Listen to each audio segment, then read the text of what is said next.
హైడ్రాకు చట్టబద్ధత. సో హైడ్రా గురించి బయట ఒక చర్చ మాత్రం బలంగా జరుగుతూ ఉంది. హైడ్రా ఎవరినైతే టచ్ చేయాలో వాన్నే టచ్ చేస్తుంది. ఎక్కడైతే మనం టచ్ చేస్తే మనకు మేలు జరుగుతుంది, మనకు అనుకూలంగా ఉండే అవకాశం ఉంటుందని ఆలోచించే హైడ్రా ఒక అడుగు ముందుకేసిన చర్చ బలంగా జరుగుతూ ఉంది. సో దాని గురించి గవర్నమెంట్ ఆలోచించాలి.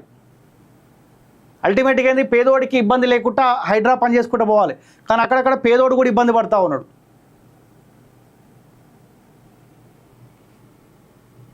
ఓఆర్ఆర్ లోపల ఉన్న చెరువులు, కుంటలు, నాలాలు, రిజర్వాయర్లు, పార్కుల పరిరక్షణ బాధ్యతలు అప్పగింత, వివిధ శాఖలకు ఉన్న అధికారులు బదలాయింపు. వచ్చే ఏడాది జనవరి నుంచి రేషన్లో సన్నబియ్యం పంపిణీ అంట. సన్నవడ్లకు ₹500 బోనస్ ఇచ్చేందుకు ₹2,500 కోట్లు. మహిళా వర్సిటీకి చాకలి ఐలమ్మ, తెలుగు వర్సిటీకి సురవరం ప్రతాప్ రెడ్డి, IISTకి కొండా లక్ష్మణ్ బాబూజీ పేర్లు అంట. 8 కొత్త మెడికల్ కాలేజీలో 3,000కు పైగా టీచింగ్, నాన్ టీచింగ్ పోస్టుల భర్తీ. SLBC టన్నెల్ సవరించిన అంచనాలు ₹4,637 కోట్లకు ఆమోదం. RRR సౌత్ అలైన్మెంట్ ఖరారుకు కమిటీ ఏర్పాటు అంట. రాష్ట్ర మంత్రివర్గ సమావేశంలో కీలక నిర్ణయాలు తీసుకున్నారంట. ఓఆర్ఆర్ లోపల ఉన్న చెరువులు, కుంటలు సరే, హైడ్రా కొంత సరే గత ప్రభుత్వం చేసింది, చెరువులు కథం చేసింది. ఎక్కడ పడితే అక్కడ బడాబాబులకు లేకపోతే కాంట్రాక్టర్లకు వాళ్ళకు సో చెరువులు మొత్తం కథం చేసి వాళ్ళకి అప్పగించే ప్రయత్నం చేసి మీరు చెరువులను కాపాడాలి, మేము కాదంటలేం. కానీ నిజంగా ఒక నిజాయితీగా హైడ్రా పనిచేస్తుందా అంటే దాంట్లో డౌట్స్ వస్తూ ఉన్నాయి.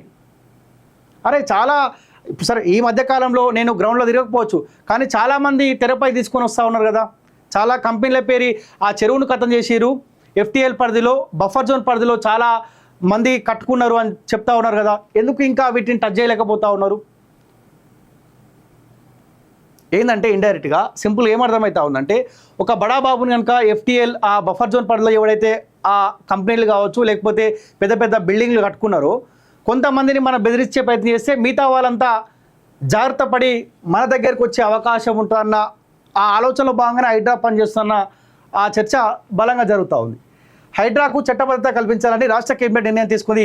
ఔటర్ రింగ్ రోడ్, ఓఆర్ఆర్ లోపల ఉన్న చెరువులు, కుంటలు, నాలాలు, రిజర్వాయర్లు, హిమాయత్ సాగర్, ఉస్మాన్ సాగర్ పార్కుల పరిరక్షణ బాధ్యతలను హైడ్రాకు అప్పగించింది.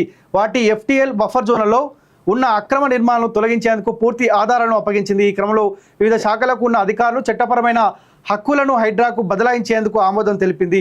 శుక్రవారం సెక్రటరియట్లో సీఎం రేవంత్ రెడ్డి అధ్యక్షతన రాష్ట్ర మంత్రివర్గ సమావేశం జరిగింది. దాదాపు 3 గంటల పాటు జరిగిన సమావేశంలో పలు కీలక నిర్ణయాలు తీసుకున్నారు. అనంతరం మంత్రివర్గ సమావేశ వివరాలను మంత్రులు పొంగులేటి శ్రీనివాసరెడ్డి, ఉత్తమ్ కుమార్ రెడ్డి, కోమటిరెడ్డి వెంకరెడ్డి మీడియాకు వెల్లడించారు. కేబినెట్ సమావేశంలో హైడ్రాపై కీలకంగా చర్చించినట్టు పొంగులేటి తెలిపారు అంట.